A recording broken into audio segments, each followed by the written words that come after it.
How do you say his last name? I think Gary it's Busey? Busey. I think it's Busey. Okay. It's played by Gary Busey. We should probably YouTube it. Hold, stand by. Stand by. Hit it. They're here. Don't cross the streams. Bueller. I'll have what she's having. Great Scott! Why did it have to be snakes? Yippee-ki-yay, motherfucker. Bueller. My name is Inigo Montoya. You killed my father. Prepare to die. I'll be back. I am your father. Bueller. I feel the need for speed. It's showtime. Good morning, sister. Good morning. How are you? I am good. I am here in the closet, ready to talk to you. How are you? I mean, I'm okay. I'm hot.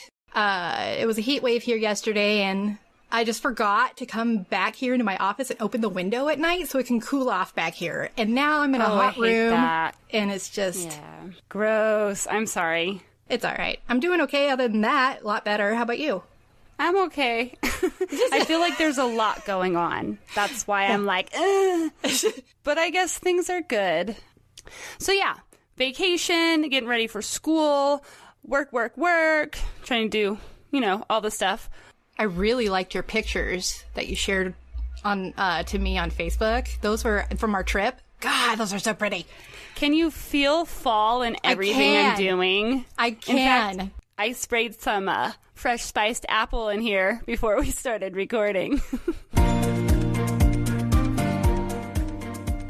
Let's give them pumpkin to talk about. We got a really nice message from Melissa Ruth. I talked about her before on the podcast, so people may recognize her name, but she sent us another message saying that she's still listening and she loves listening to us and that we're doing a really cool thing. So, yeah. Oh, sweet. Yeah, it was really sweet. It's good to hear feedback from the friends. Mm-hmm. Hell yeah. I just gave it to a new friend of mine. She's going to be listening to us while she works. So far, she says we're pretty funny. So oh, good. I like the direction we're going. We all know that you're the funny one, and I'm just sitting here laughing, so it works. I think you say some things that are really funny. Just listen to the beginning of these episodes. Oh, thanks. So I guess we should talk about a movie that's a little more of a lifter-upper than Platoon was. Can I tell you how excited I was when I called it? You called it on both counts, if I remember. You said it was either a horror movie or a werewolf movie, and here we are with a Stephen King werewolf movie. The cool thing is, too, that it eased us in. I wouldn't say it was super, super scary, but it had its moments where I was like, ooh, okay. I feel like it was a parody of scary movies, if that makes sense, but we'll get there. So... I have a funny story. Okay, I'm ready. We used to get together with the girls. Okay, I don't know if I've ever put this on the podcast, but I'm just going to say it.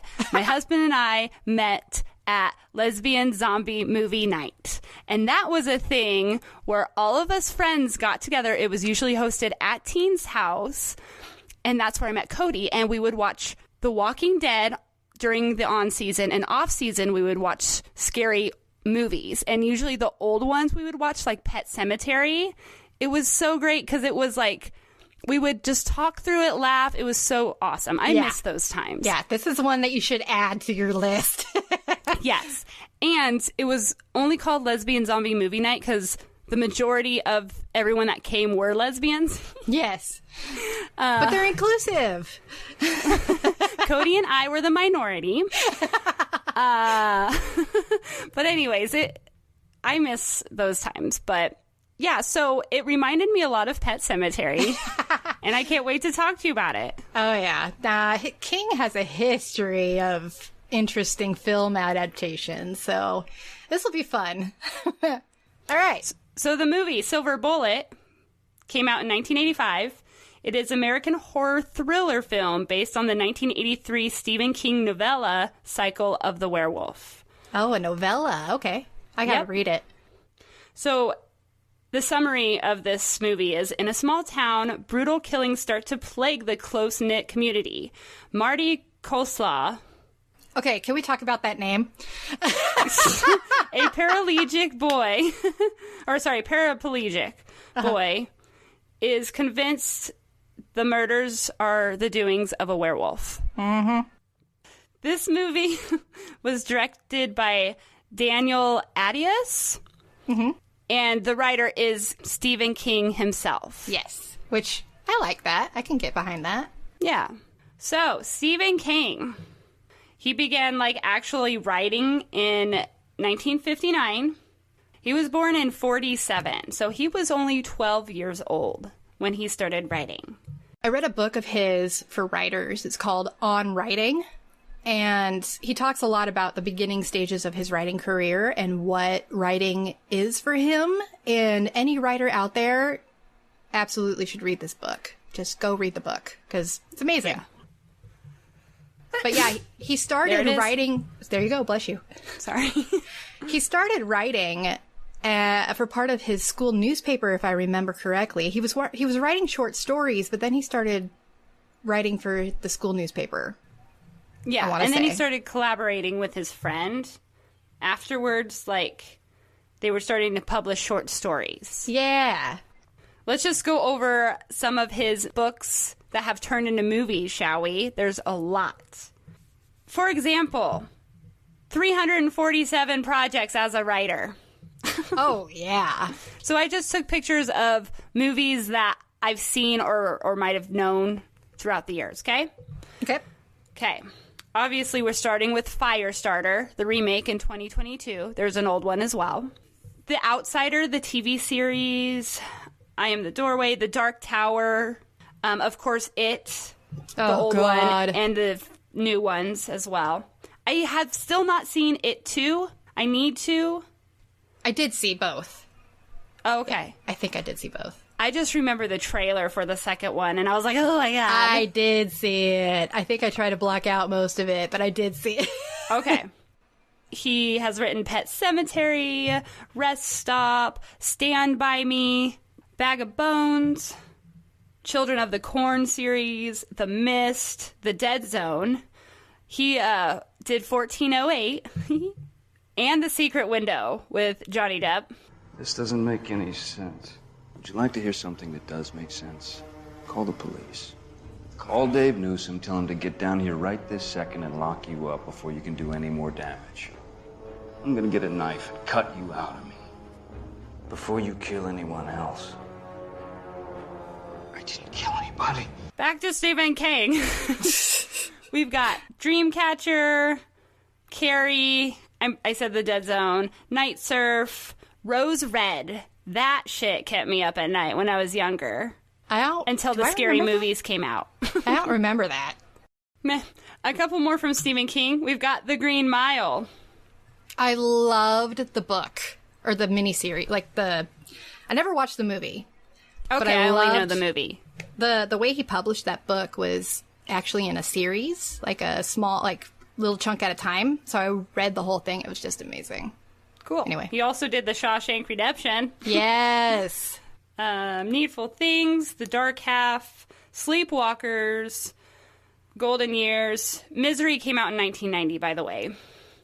And it seems like I'm repeating a lot of these because there are a lot of remakes throughout the years, whether they're movies or TV mini series or whatnot. So now I just got to the 1989 Pet Sematary.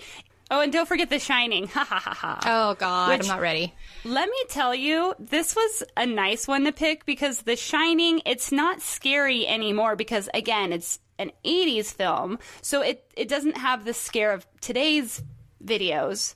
But the music is very chilling. It just keeps you feeling very haunted throughout the movie. That's why I hate it.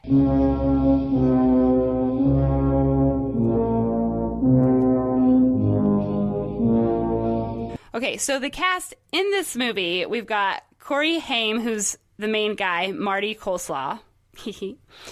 His sister, Jane Coleslaw, is played by Megan Follows. She is the narrator in the beginning and end of this movie. She, speaks through it all. Uncle Red is played by Gary Busey. And I'll probably say I'll probably look a little bit into his mom and dad, even though I didn't feel like they were a big part of this movie. No, they weren't. Once again, where are the parents? Right? You've got Nan Coleslaw, which is played by Robin Groves. And then you've got Bob Coleslaw. Coleslaw. It's coleslaw. I want to say coleslaw every time, and I know that's wrong. It's coleslaw. Coleslaw. God damn it. Bob Coleslaw is played by Leon Russum. We also had the Reverend Lowe, played by Everett McGill. And then I'll probably talk about the sheriff for a minute, who is played by Terry O'Quinn. We're going to start with Gary Busey. Okay. He started film, like his first appearances was back in the 1970s, and he landed several roles, like generally as a country hick, redneck, or Shirley Rebellious type, which this town and this character actually reminded me of our hometown, so it fits. Gary was in 183 different projects for acting. Some of the things that I see... Sharknado 4. Yes. So he still has stayed busy, but I think he, like, stopped in the early 2000s in, like, big roles. I think he just kind of been finding work here and there. Yeah. Like Sharknado 4. Yeah. He was in Entourage for a couple episodes and in the movie. Mm-hmm. He was in movies like The Hard Easy, Crooked, The Ginger Dead Man. Nice. A Crack in the Floor, G-Men from Hell. Going into, like, the 90s and stuff, he was randomly in Fear and Loathing in Las Vegas as a highway patrolman. Okay. He was in The Rage, Plateau's Run, One Clean Move, Lethal Tender, Black Sheep. He was in that movie. He was in Breaking Point, Rookie of the Year, The Firm, Under Siege. He was in Canvas, The Player, Point Blank. Oh, so we're going to see him again. Right? Except for Point Blank's 91. Oh, shit. Same with Predator 2. That was 90. Now for the 80s movies, he was in Active Privacy, Hider in the House, Bulletproof, Lethal Weapon, Eye of the Tiger, Let's Get Harry, Silver Bullet, The Bear, Insignificance, DC Cab, Barbarossa, Foolin' Around, Carney. And then we've got in the 70s a couple more. He was in the original The Star is Born. Oh, nice. Now, Corey Haim, we already watched License to Drive, so we've talked about him a little bit. Again, he sadly passed away in 2010 at the age of 38 from pneumonia.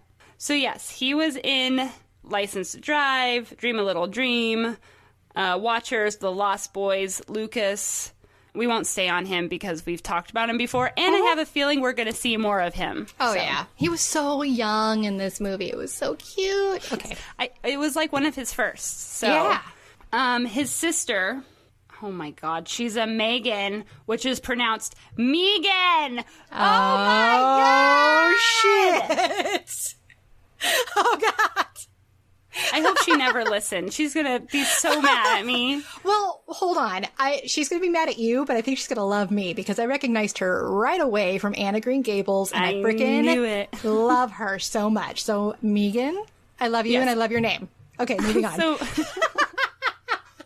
suck up. Okay. Yeah, I've never seen her before, but you did with Anne of Green Gables. In fact, she won a Gemini Award for that, as well as Anne of Avonlea. Avonlea, however you say that. She's been in 99 projects. I must say, before I go into her projects, I won't say a lot, but she's been in a lot of TV shows, like one episode here and there, and all of them. So she's been in all those. But for movies, I got Maternal. Oh, she was in Rain. She was Catherine de Medici. She was Catherine in Rain. If you watch that show, she was in like 78 episodes. So damn. Okay. Yeah.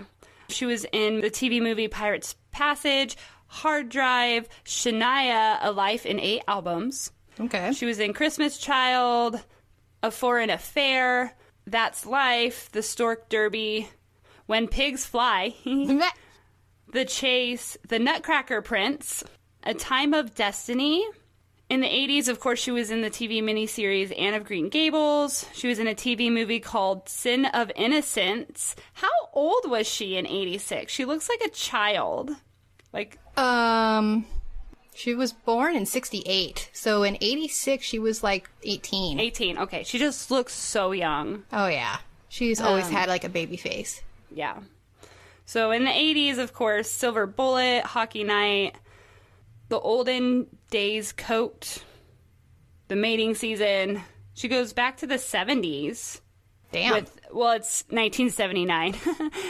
She was in a TV series called Matt and Jenny for 26 episodes. Okay. So she's done great. Good form, Megan.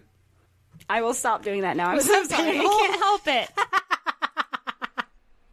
I kind of went out of order. But we're going to talk about the Reverend next. The actor Everett McGill. He's been in only 28 projects.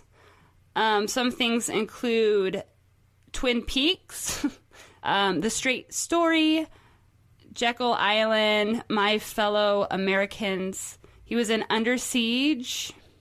He's been in The People Under the Stars, Jezebel's Kiss, License to Kill, not Drive. He was in Iguana. Wasn't License to Kill a James Bond movie? It is. Yeah. And it's 1989, so we'll watch that and Iguana. He was in 3 on the Match, Heartbreak Ridge, Field of Honor, Silver Bullet. He was in Dune.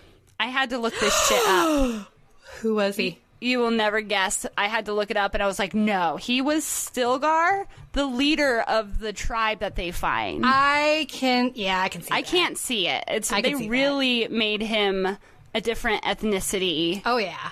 In that. Like, it's hard to see. Like, yeah, it's the cheekbones for me. Yeah, his cheekbones. Jesus. He's got a structure in his face, for sure. Next, we are going to the sheriff, Terry O'Quinn. Mm-hmm. Things that he has been in. I didn't recognize a lot of them, but I did see that he was in Lost as John. I never watched the show. I never did either. Okay, so we live in holes because so many people watch this show, and I remember everyone being disappointed at the end. And I was like, what? It's just a show. Right? I was so sad about it.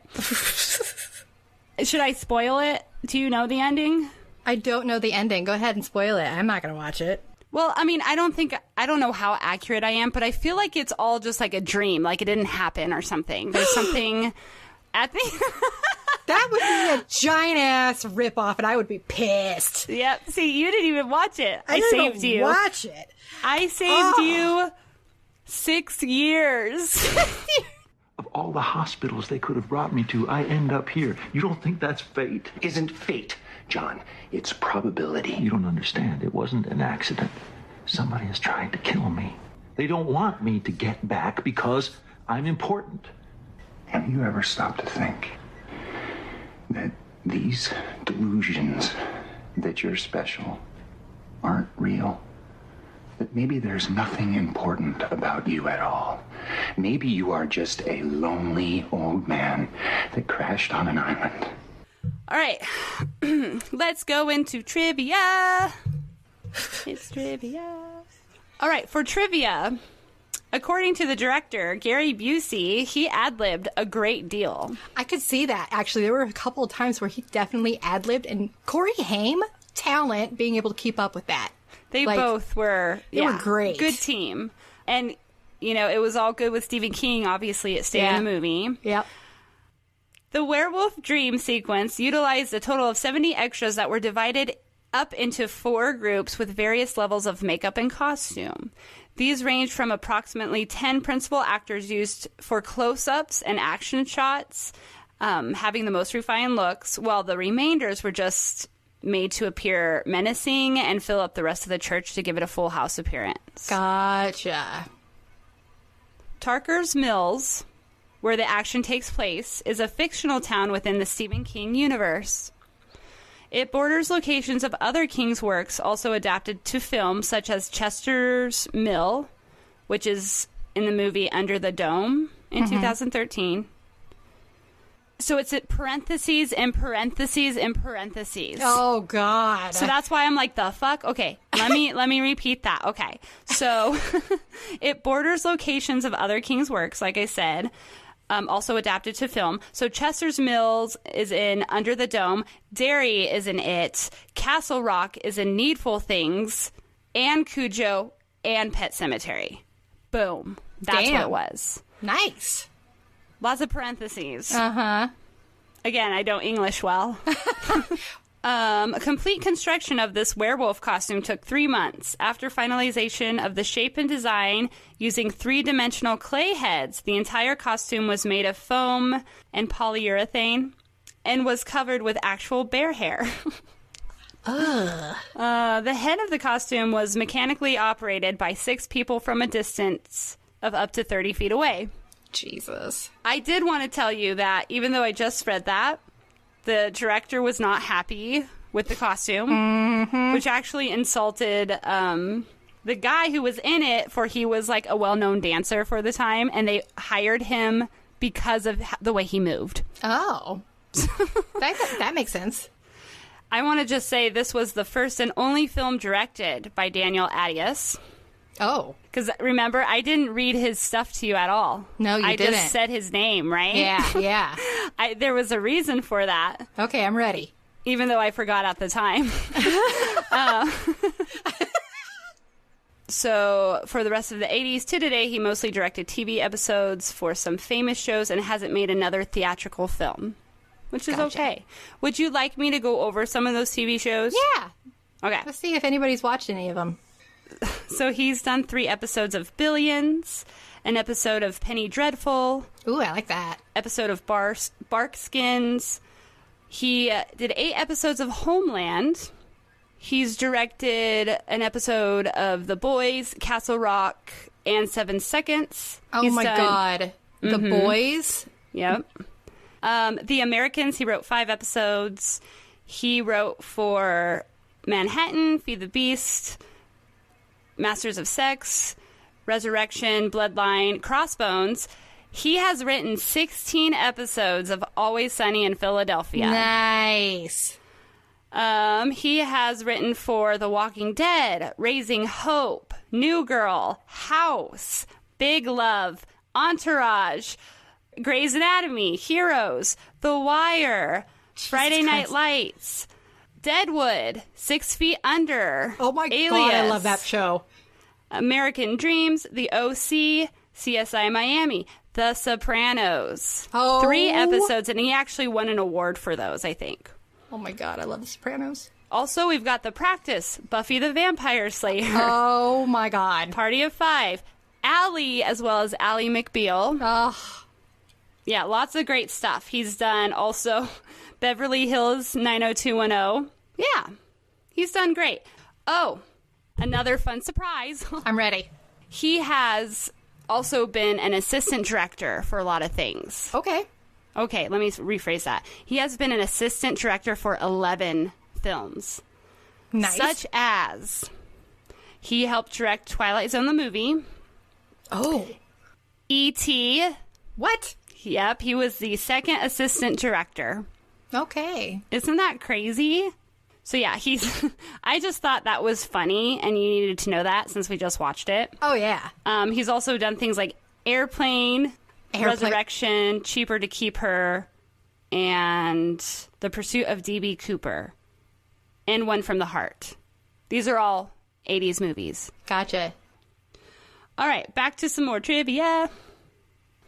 I haven't been talking about the budget. I feel like that's something that maybe I should bring back. I wonder if people would like that. Sure. But I know this film had a budget of $7 million. It initially made $4 million upon its release. It eventually earned over $12 million at the box office. Nice. That's not too bad. Yeah, I think you should add the box office information and the budget information, because I always think of that. I always think, people love money. Yeah, well, I want to know if it bombed and then it got better later. Like, is it a cult classic type of thing? Or if it was actually pretty good, like it did decent at the box office, or if it just like knocked it out of the park. Yeah. Well, I feel like we all know the ones that knocked it out of the park. And so like the lesser known ones, I just want to know like how bad did they fail. True. This film takes place in 1976. Who knew? I didn't know. But it was on the screen. Okay. But this is the same year that another Stephen King film adaptation was released, which was Carrie. This movie was released during an early to mid-1980s cycle of werewolf movies. The other movies being Wolfen in 1981, The Howling in 1981, An American Werewolf in London, 1981, Full Moon High, 1981, The Company of Wolves, 1984, Howling 2, Your Sister is a Werewolf, 1985, Teen Wolf 2, 1987, and Howling 3, 1987. Jesus. I think we need to bring the werewolves back. I have a feeling we're going to pick some more of these. If it must have like a bigger percentage in our movie box if there's so many werewolf movies made in this year. Just in time for Halloween. That's right. Okay. This is weird. I didn't talk about Brady, which is Marty's friend in the movie. Mm-hmm. His name is Joe Wright. He was only in like 10 things. He actually died in 2009 at the age of 39. And the following year, Corey Haim died at 38. Yeah. Isn't that crazy? Jesus. Ugh, so weird. You know, I'm 36. This is not exactly giving me good vibes. I have anxiety right now. All right, that's about it. I did read that Gary Busey did all of his own stunts. So if you rewatch like the ending, I think when he crouches in the mirror, you see a piece of that fake mirror sticking out of him. It like legit got him in his arm or something. Yeah, I saw some blood on his hand. He was like, just throw me. I'm drunk off of all this, whiskey I've been drinking anyway. Wild turkey. That's got to be food coloring. Apple juice. There you go. But yeah, that's it. That's all I got for you. I'm sure more things will come up, but tell me what you know about the scary music we were listening to. So, the composer was Jay Chataway, and he's an American composer for film and television scores, but he is mostly known for Star Trek The Next Generation, Star Trek Deep Space Nine, Star Trek Voyager, and Star Trek Enterprise. Woo-hoo! Yes! I know none of that. Oh my God, I'm a Trekkie. I've watched all of that. You know what? I did not watch Enterprise yet, but I'm all caught up on Strange New Worlds and Discovery, and we're starting to watch Lower Decks and Prodigy. In 2001, he won an Emmy for Outstanding Music for a Series, and that was for the final episode of Star Trek Voyager, which I loved Voyager, and if anybody is looking to get into Star Trek, I would actually recommend them start with Voyager.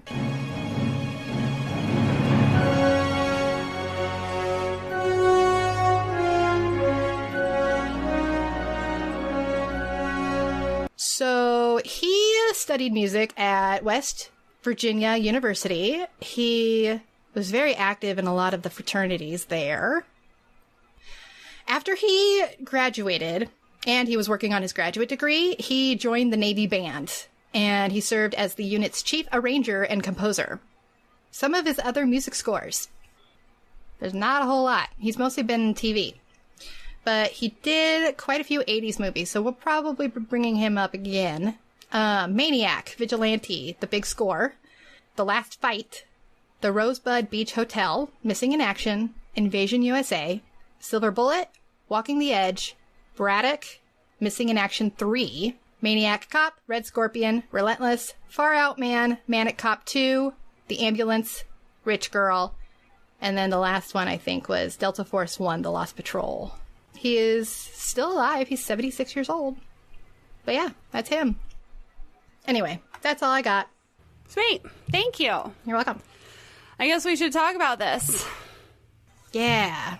Let me get my notes. Confession, I texted Sophie this morning and said, shit, I forgot to watch the movie. And we were supposed to start recording at 10. And now it's noon. In all fairness, when I got her text, I just finished the movie and have not told her until now. So, ta-da! I was just too tired last night. I mean, I just had a really scattered day yesterday. I don't know what was going on, but I was like forgetting everything and just running into things and stuff. Like, it just happens some Is days. it the moon? Maybe. Is Mercury in retrograde again? No, it's in Gatorade. I'll take that. Okay. Or maybe on. it's Let's lemonade. go. I'm not sure. Beyonce, do you know? Okay.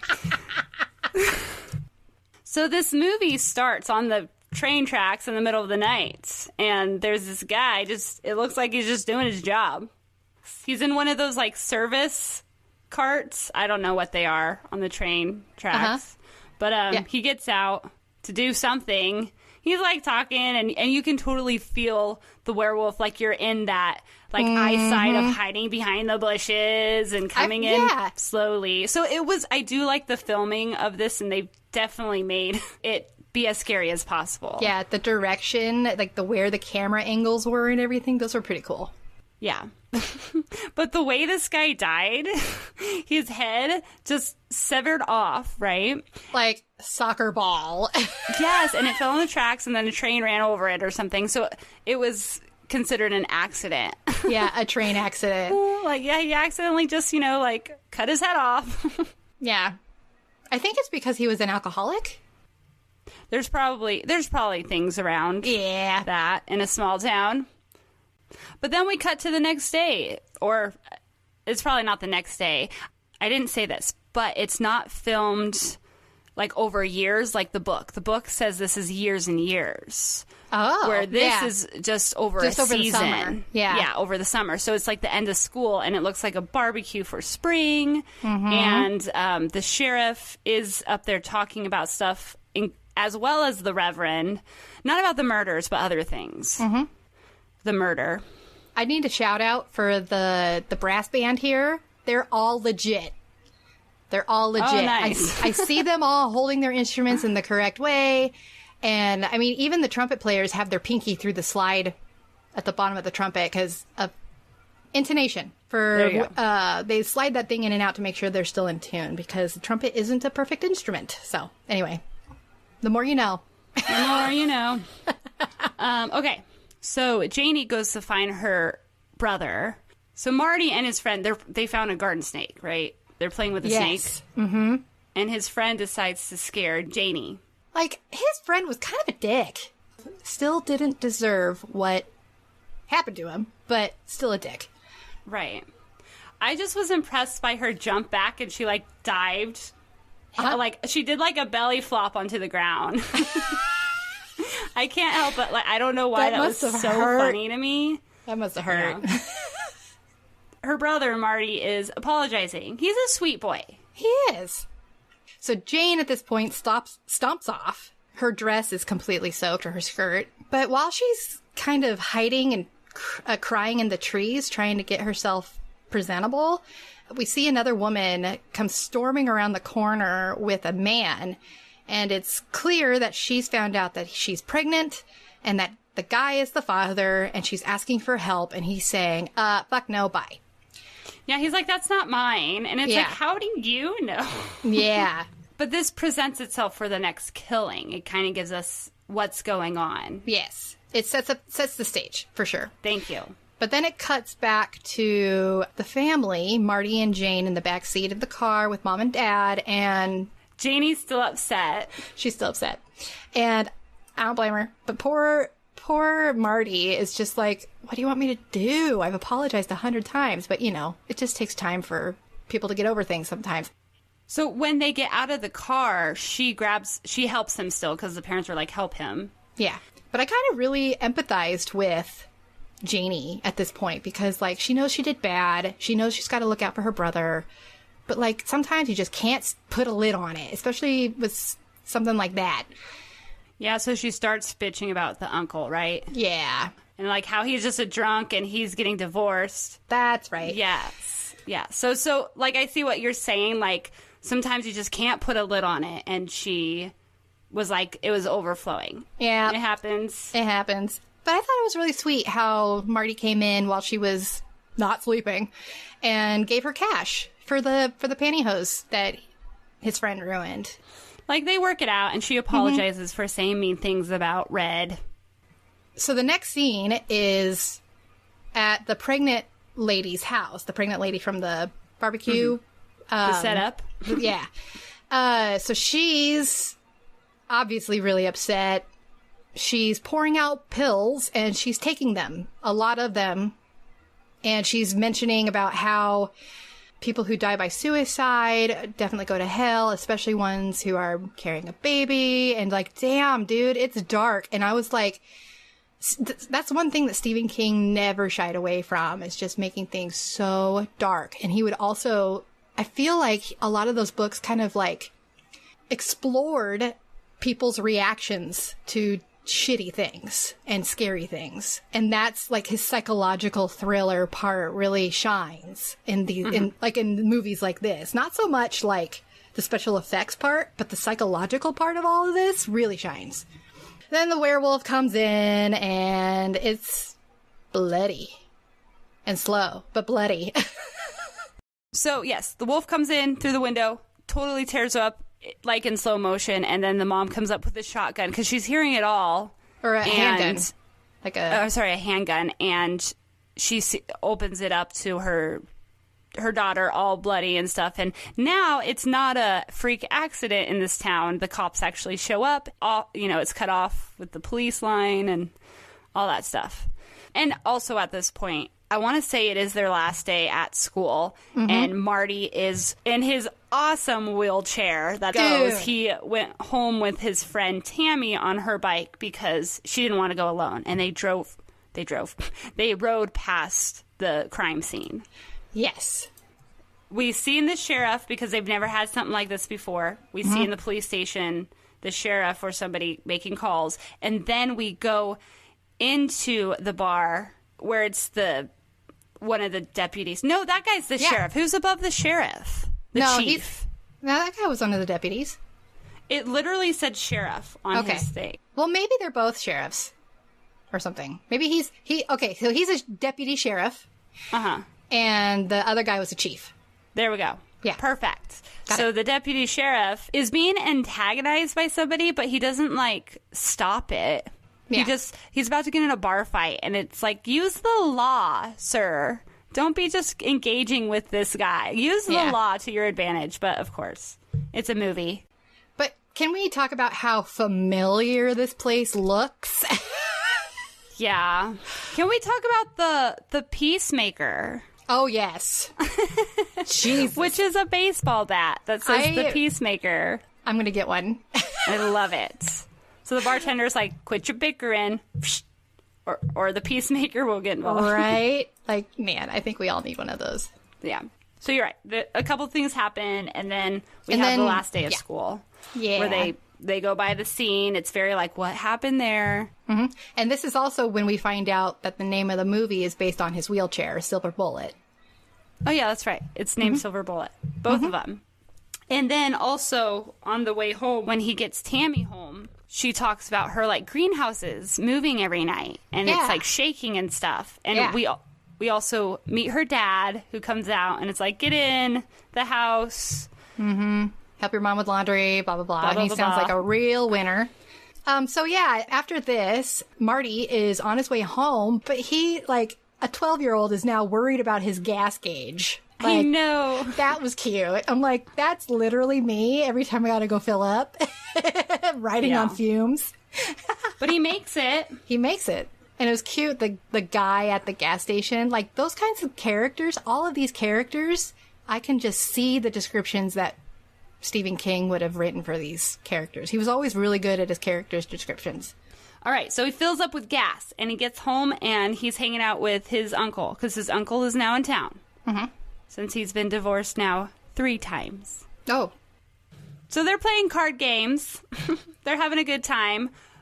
His mom, Marty's mom, though, is stressed because it's obviously his brother, and he's sitting there, bullshitting with her son and just taking swigs off of wild turkey. Yeah. Real stand-up guy. I know, right? But the thing is, he's funny, and he's not a bad guy. It's just he has bad habits, and I don't... whatever you do, you, boo. Yeah, he's going through a divorce right now. cut the guy a break. If weed was legal, whatever, he's probably still smoking it. Probably.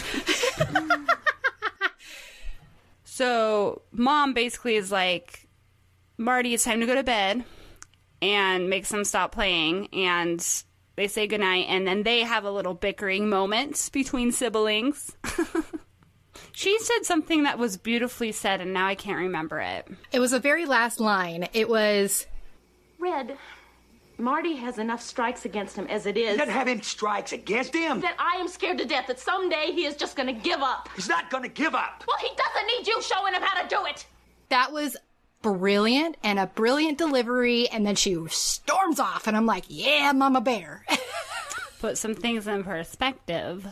So that's that fun stuff, and I felt bad for the uncle, because he's going through some shit. Well, now I feel bad for Tammy's dad, because it's nighttime, and the next scene, he hears something in the greenhouse. Yeah, full moon. Can I just bitch again? Yeah. Do it. Sorry, because movies today are just so fast-paced, and there has to be so much fucking action. So when you watch an older movie, it's like, oh, it's going to happen now. And then 2 minutes more goes by, and you're like, it's going to happen now. And nothing happens. And it's like riding that fine line of suspense versus distraction. And nowadays, like, this killed me, because I was like, it's taking too long. To be fair, we both have ADHD, so you may have a different reaction than we do. But yeah, no, I was totally making my grocery list at this point. I need to go to the grocery store today, and I was like, well, since he's busy for the next 5 minutes looking for this werewolf, let's go, write down some cheese. That's hilarious. I love it. So after that song and dance, where he falls underground, like, the werewolf takes him from underneath the greenhouse, which I don't know what the tunnels were like under there, but it happened. Did they dig it with a spoon? I'm guessing. This guy was in Shawshank Redemption. Did you like the stabby part with the board in his gut? That was fun. I thought it was going to make it look like an accident because that happened. Like, oh, here's another accident. So it could keep going. But they figure it out. Like, there's things happening in this town. I know. And we go through some of those scenes next. So the sheriff, is like, go home. We've got curfews.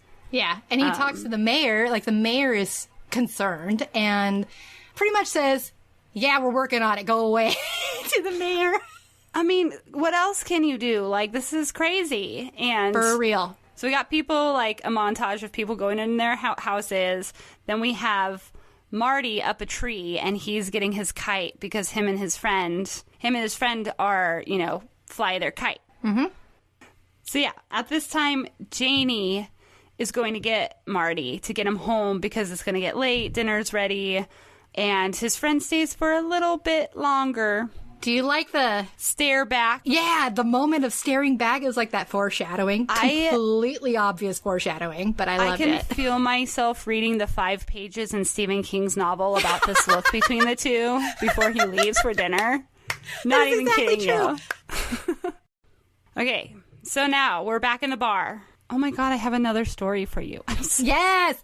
I have to say this real quick. Okay. Quick, it's nothing fancy, but when I first met Cody, Stephen King and Cody shared the same birthday. So not only that, we met up with Erin at the local bar that we all loved to go in at the time. Uh-huh. And she's like, look at this, ha ha ha ha, like laughing funny. And I look, and it's her driver's license with a fake picture on it, and it was Stephen King. And Cody was like, I need that because we share the same birthday. And so he put it on his license for a little bit. Yes. That's pretty great. I thought it was really creative. I want to order more.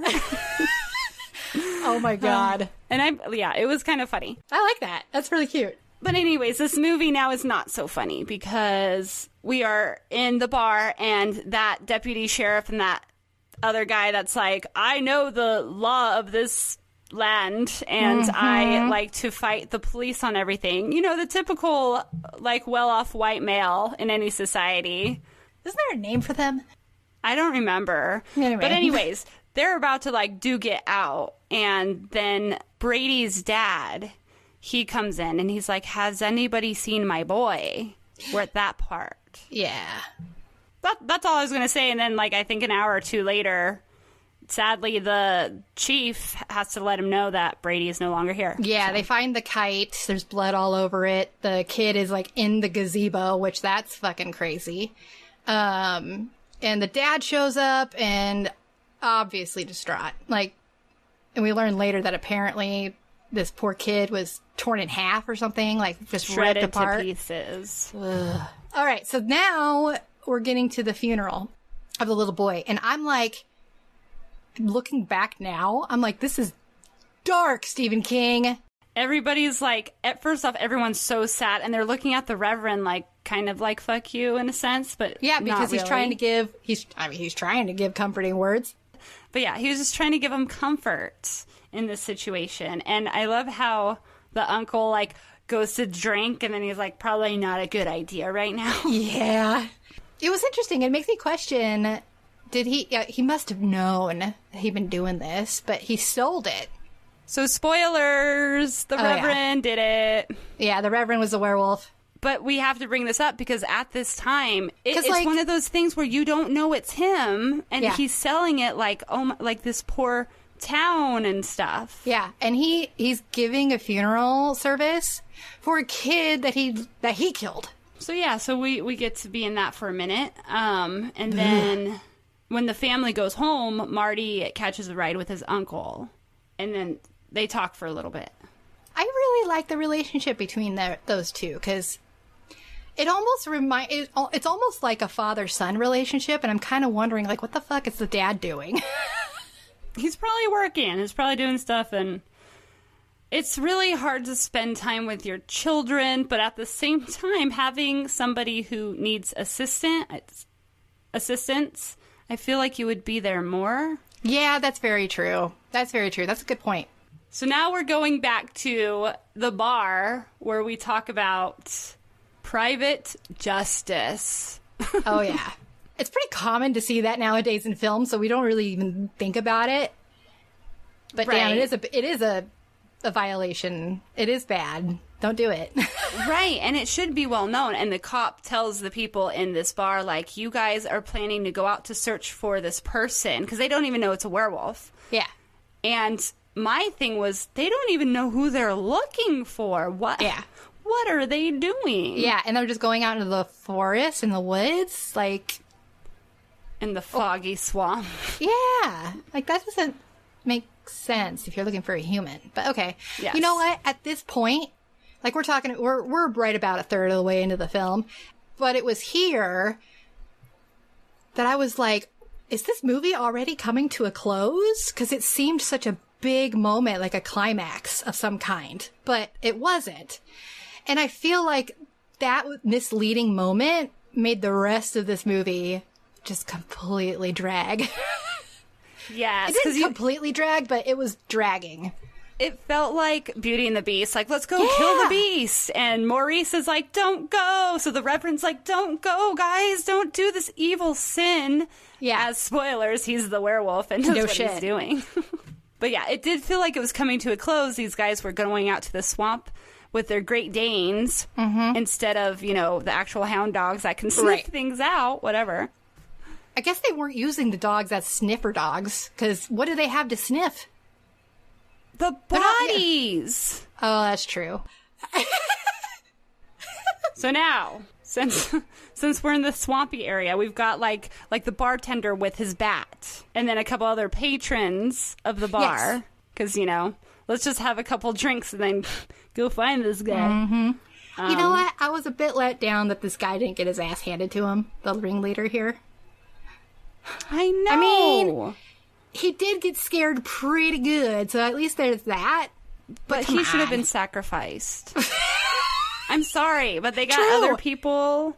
They got like 3 people, and one of them was the bartender. Did you laugh out loud like I did this morning when the bartender was like got dragged down and he's like beating it with the bat, and then all of a sudden the Wolverine has it, and he's like, I'm not gonna beat you with the bat now. I just laughed so hard at that. That's why I was thinking that this was a parody of a horror movie, because this is like the original Scary Movie. Can I tell you a secret? Sure, man. I see dead people. Man, this shit is awesome. Yo, son, you gotta roll some more of that shit up. We don't have any more papers, man. So the next scene, we're in the church again with 3 coffins. Oh, God. And we have the Reverend up there just like almost saying the same thing as the child. He was like trying to give that comfort. And then, of course, the child, Brady, his dad was like, no. And you get a feeling that this isn't reality. Yeah, especially when they all start swinging and it's like dancing in the pews and shit. Like they're all singing a really sad hymn and they're like swinging back and forth as if they were in church, like actual church. Yeah. And praising God or whatever. And so like, but like as the Reverend's talking, it's having close-ups with different people, like the piano player and other people of the town, and they're just getting scarier looking and more intense. And then all of a sudden, everybody starts turning into werewolves. So we found out it's a dream. The Bible tells us not to fear the terror that creepeth by night, or that which flieth by noonday. And yet we do. We do. Because there's so much we don't know, and we feel very small. Reverend, he was torn apart! So now, it seems like, another day later down the road, the family, they realize that the fair is canceled. And the fireworks are canceled. There's going to be no fireworks for the fair. So they're sad about that. They drive on home. It's barbecue season. Yes. So they're doing a barbecue, and Marty and his uncle are by the front, like the garage door. And Marty's just like sad about everything. His friend died. All these people are dying. We forgot to say when he drove home with his uncle earlier in this movie, he did bring up like, maybe it's a werewolf. Oh, yeah, and that's the right. uncle was like, no. And so now he's like, yeah, I'm really sad. Still thinks there's a possible werewolf. Yeah. And Uncle Ray cheers him up with his new silver bullet rod, which is nice. Dude. And so illegal for a kid that age to ride on the streets. That, without a helmet, that'd be fun to drive. That would be so much fun to drive. And obviously, it's got to be fast. You never know what's going to happen in this movie. That's right. And I love the fact that his uncle made this and was like, now don't tell your mom how fast it goes. Yeah, right? Like, as if mom wouldn't find out eventually, maybe? Well, I don't think she ever found out. We never talked about it again. Well, okay, small towns, though. Somebody knows who he is and would see him tearing through town. True. And mom would get a phone call. I feel like, if he goes too fast in front of someone, God, your son was going so fast. Yeah. Neighborhood Watch is very active in small towns. Fair warning. True. So they obviously would have seen him sneak out later because his Uncle Red gives him fireworks. Since the fireworks are canceled, he's like, here you go, have fun. So he literally parkours out of his second story fucking window. I'm like, Jesus Christ, child. He's like, climbs down. Man, Corey Haim is in movies where he's sneaking out and trying to turn on a car that will immediately wake up their parents. He's been doing this for a while. They start young. Right? Jesus. All right, so he runs off to the forest to light off his fireworks, and that's when Werewolf shows up. And, dude, they did a good job on this one. I thought that was really good. They did. Especially, okay, so obviously he's in a wheelchair, so he can't, like, he can go fast, but if something's going to surprise him, like, he saw the werewolf come at him, and he was lighting a firework, the big one at the end. So he lit it and pointed it at the werewolf, and it got him right in the eyeball. And then skedaddles home, where he calls his uncle. Yeah, who doesn't believe him again? Because who would believe a werewolf? Yep. So this is when he tells his sister everything as well, and she's now on board. She can tell when her brother is telling the truth and all that kind of stuff. And she's like, okay, I will look for a guy with an eye wound, essentially. And so she goes around town collecting bottles and cans for charity. Mm-hmm. And meanwhile, she's scoping out literally everybody with eyes. Yeah, and it was a funny montage. It was really suspenseful, looking for at their eyes. I love how the last person she sees is the Reverend. I love how they show us his eye. Yes. So she walks right by him. She's talking to him. She's totally chill. She's like, nobody in town has a missing eye. Yeah. And in fact, this is a place where she returns her cans. Yeah. So this is where the cans go for the charity. And so she goes and dumps them all in there. But while she's in there, she sees the Peacemaker, the baseball bat that was in the bar. All chewed up and shit. Broken in pieces and stuff. And she's like, oh, shit. And that's when the penny drops. And I feel this is where you put a nope. Yeah. Nope. And so the Reverend comes in. She sees the missing eye at this point, all bandaged up. And she's just like, I gotta go. Yeah. And he tries everything. I can give you a ride. I can do this. I can do that. And she's like, nope, feel sick. Gotta go. Bye. Yep.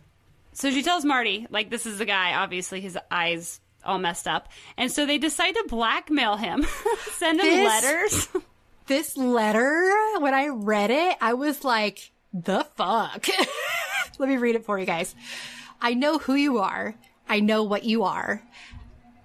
Why don't you kill yourself? Jesus. I mean, I can't fault the kid. All right, so after that, the next scene I have is them talking to their uncle, trying to get him to believe. Yes. Because even Janie believes, which, obviously, that's a big red flag right there. Yeah. If she's believing, then now the uncle's kind of like, well, maybe, I guess, but you guys are still smoking crack. Well, I thought this was close to over, but there's a lot of stuff going down. Because, so they go to him, and Uncle Red, they kind of watch the Reverend in his car, but then later we've got Marty watching a baseball game. Yeah. And then the Reverend's watching Marty, and when Marty leaves, he tries to run him over, which leads to this chase of, like, the car stops or something. I don't know. The car stops, and the Marty's on E with his gas tank, so he, like, barely makes it into, like, a damaged bridge that's closed off. Yeah, so I thought the Reverend was going to miss him. Pretty good hiding spot, honestly, especially since he's on E, and he literally rolls to a stop completely out of gas in the middle of the bridge. And of course, that's like the Reverend just magically knows he's in there because he's smart, and he goes in there and he's like, "You're mine." He even says, like, I don't want to kill you, but I have to now. And so he knows that he's turning into a werewolf. He knows he's all behind everything. And by the grace of God, there's like this guy on his tractor that comes right by the bridge. And the fact that Marty could yell loud enough to get over that tractor engine is a miracle. Right? So the point of all this had to happen for a reason, right? Yes. The Reverend was trying to run Marty off the road. So there's like scuffs on his silver bullet. So his uncle sees the bends of the car colliding. So it gives him enough energy for the uncle to go to the sheriff and be like, this happened. Can you go check it out? Right? Yep. So the sheriff goes in the middle of the night. Which, dumb. So he like knocks on the door. Nobody's answering. He hears nothing. He walks around and goes into where the cans were, because that's where the Reverend parks his car. And he notices the car. He notices the dents. Did he notice the slugger as well, or the Peacemaker? No, because the Reverend kept hitting him with it. Oh, that's right. God damn it. He was like, since I have this bat here. Yeah, right? So yeah, the poor chief dies. And literally, it's like days, weeks later, nobody hears from him again. Don't you think that's odd? You don't think the sheriff would have told someone that he was checking out the Reverend?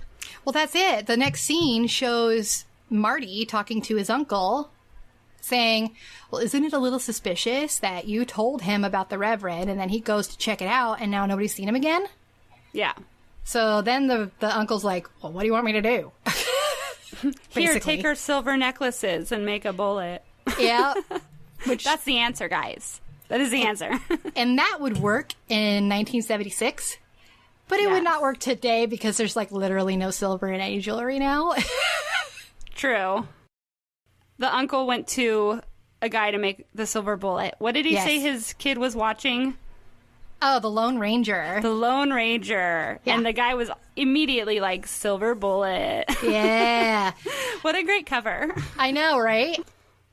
So yeah, then I liked this part. The uncle orchestrates his sister and brother-in-law, the kid's parents, to go on a romantic getaway. And he tells them that they won this trip, or he won this trip. But, of course, he's going through a divorce, so he gave it to them. And so they jet off, but in reality, he's the one who just booked everything to get him out of town, keep him safe. Correct. Because this is the full moon, and he's going to sit up with the kids with that silver bullet and wait. Because they know they're after Marty. They know the werewolf's coming after Marty. Dude, I felt like this was a good climax. But all fall asleep, and then they get up around 3 o'clock, and the uncle's like, he's not coming, and I don't know why he took the bullet out and was like, here's all the parts of this gun and bullet, and then the werewolf comes through, you know, the wall, no big thing. No big deal. Just the whole wall. Yeah. Like- Just throwing around the uncle, like, bah, and everything's dropped, but Marty gets the bullet and gets it in the gun, and the rest is history there. Yep. Was it Marty, or was it the uncle who actually shot the gun? It was Marty. Okay. Yeah, it was him right in the other eye. And then we got to see a long transformation of a werewolf turn back into the reverend. Gross. Stephen King had a choice of whether or not the werewolf would turn back into a human. True. And I think it's even more twisted that it turned back into a human, because now 12-year-old Marty is going to look at that, remember that moment, and think, I killed a human being. Yeah. Like, that's a different level than just killing a creature. So, kudos, Stephen King. Like, damn, this guy is twisted. Yeah. But yeah, I guess that's it. So, yeah, that's it. Woohoo! Billie. Yes. What would you rate this movie? Shit. I rate it shit. Sorry. You said shit. It's shit. No. I think, you know what? The number that's popping in my head is a 7. All right. I know. The reviews and everything of this thing are not that great. But damn, as like a cult classic, if you look at it from the point of view as like this almost a parody of a horror movie, like, it's a fun watch. Yeah. It's a fun watch. I may watch it again. I may watch it again with Robert, because he didn't watch it with me this morning. You should. What about you? What would you rate this? You know what? I feel like 7 is appropriate. Yeah. Because it's not super scary. I honestly can kind of remember the music, but it's blurring in with Platoon, and I hear that tick, tick, and that's not what it is. So it doesn't have anything really memorable. I feel like if we watch more of the werewolf movies, other ones might be rated better. Aren't there other movies where the bad thing that's chasing them that's not revealed until damn near the end of the movie? I feel like if they were to remake this, that if they were to remake The Village. Yes. See how The well that Village. turned out? Yeah. Like this psychological creepiness, and then at the end, it's revealed that the Reverend was the werewolf. But, like, don't show a whole lot about werewolfness. Just make it more psychological. Yeah, I like it. Uh-huh. So we would totally remake this. Yes. Today. Would you remake it? What would you change about it? Obviously, we've got CGI and different things to help it move along. They might have to, like, tone down some of the killing scenes. Not tone down, I'm sorry. Make them shorter, since they can kill it faster with CGI these days. Yeah. But, like, probably develop more with the family relationships. What happened with Marty when he was young? Was he born this way? Was it a tragic accident? Have flashbacks. I've noticed a lot of these movies, actually, they don't spend the time for any kind of character development. There is a little bit in some places, but... And obviously we didn't read the book. I bet Stephen King's books has a lot more in the book that we can use towards the remake. So I bet you... Just putting that out there. I bet you he even has a full character profile for the bartender. I swear to you, this guy describes each blade of grass in a meadow. We could talk about him all day, but we can't because we really have to go. Okay, so let's pull a movie, shall we? Yes, I have it right here. All right. Good luck to us. Oh, there's some pens in there. Let me take out those pens. Okay. I don't know this one, but it's called Young Blood, 1986. Oh, that's Rambo.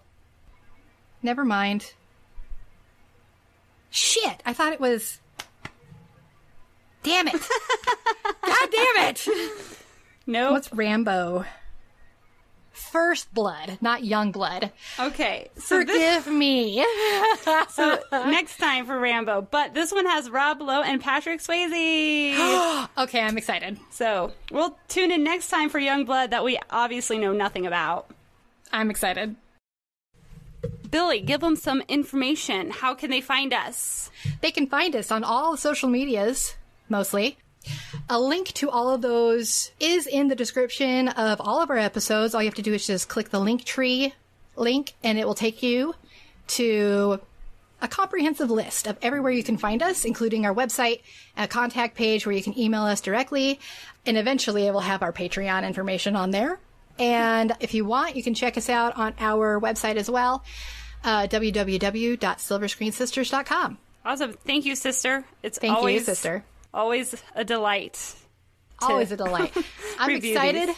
I'm excited to hear the edits.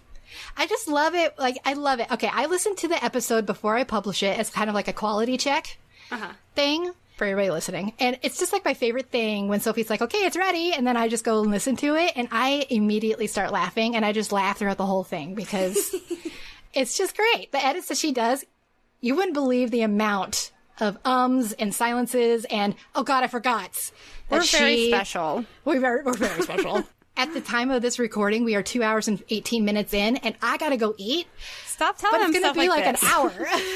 Well, I gotta go too. If you want edits and not another late podcast, I gotta go. Okay. But I love you. I love you. And we'll talk later. All right. See you later. Bye. See ya. Bye. Thank you for listening. If you enjoyed this episode and you'd like to help support the podcast, please share it with others and leave a rating and review. To catch all the latest from us, check out our website at silverscreensisters.com. Silver Screen Sisters 80s edition is hosted by Billie and Sophie. Editing is done by Sophie, and cover art was done by Billie, with special illustration work done by Bacencia.